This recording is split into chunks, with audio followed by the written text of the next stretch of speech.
Hi, it's me. I am really sick at the moment, so excuse the voice, and the poor lighting and setup. My room currently looks like a bomb hit it or something because I'm getting a new bed. I got a new bed for my 21st birthday. Yay. It's a long story. I had a bunk bed before, and I had all this crap on the top of it because I slept on the bottom because I was too tall to sleep on the top, and concussions on the roof, and yeah. So now I have all this stuff on the floor, plus I'm redecorating all my, I have heaps of posters. I've had these posters rolled up in the corner of my bedroom for ages. I've actually just put up a poster, a giant poster that I bought probably 2 years ago. I'm really proud of it though, it's a Star Wars poster, so I'm really excited. So this week we're talking about what we're reading and stuff. So I'm currently reading Alex Rider, Eagle Strike, which is the 4th book in the series. I just ordered all the ones that I don't have because there are like 9 books now and I haven't read the last 3. I need to catch up. The first book, you might have heard of the movie, was Stormbreaker. I don't usually like getting the movie editions of books, except that Alex Pettyfer is really pretty. It's a shame that all of his movies suck though.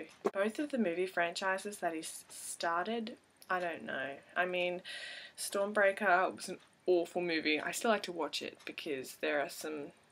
I enjoy it, but overall it was really bad and they changed stuff and it was really poor. And what's disappointing is that Anthony Horowitz actually said he wrote that screenplay. So I'm like, what did you do? Also, I Am Number 4, if you've seen that. I got shushed in the theatre by a woman sitting in front of us. I was just mad because I just read I Am Number 4 and it's really good. I enjoyed it very much. And not even his face could save this movie.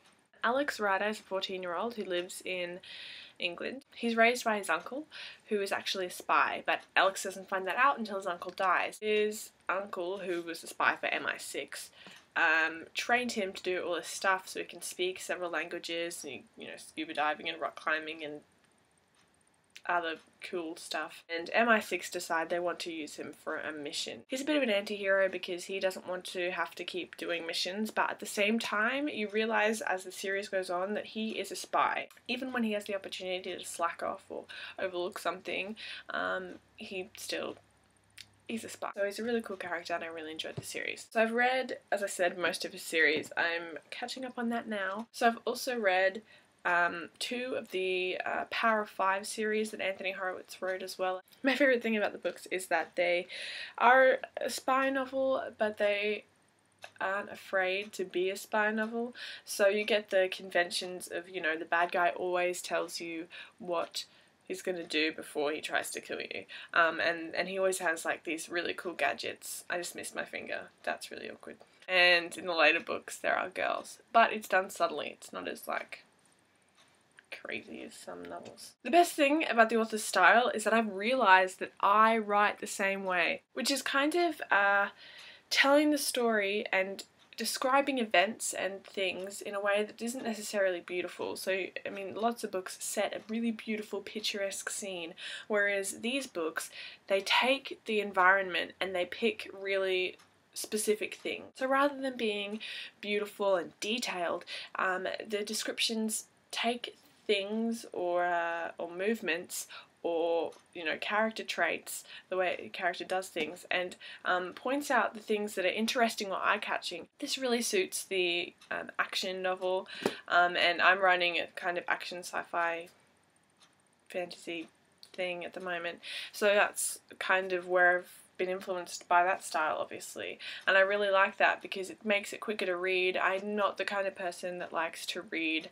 a lot of description. So what I hope to learn from Anthony Horowitz is probably action writing. He writes fight scenes really well without dragging them on or taking heaps of time to explain stuff, which is something that I haven't written a lot of fighting or any fighting kind of action bits at all, so it's something that I'm currently struggling with a little bit, but I feel like this is the kind of thing that I want to go for.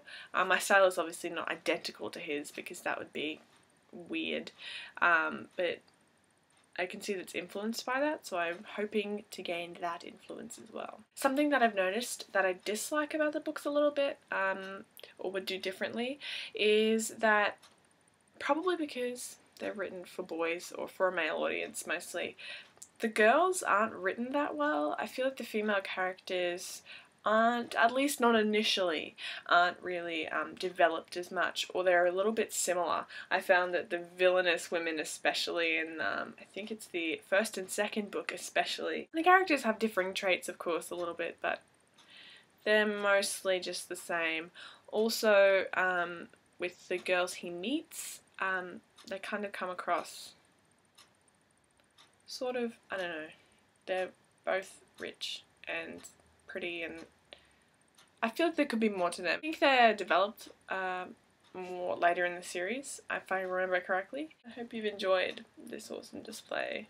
This is my door that I'm filming in front of. I'm literally squashed in the only corner of my room that isn't covered in stuff. Actually it is. I'm like surrounded by junk on the floor. I'm just gonna bask in my nerdiness for a little while longer. You can go. I'm just gonna stay here.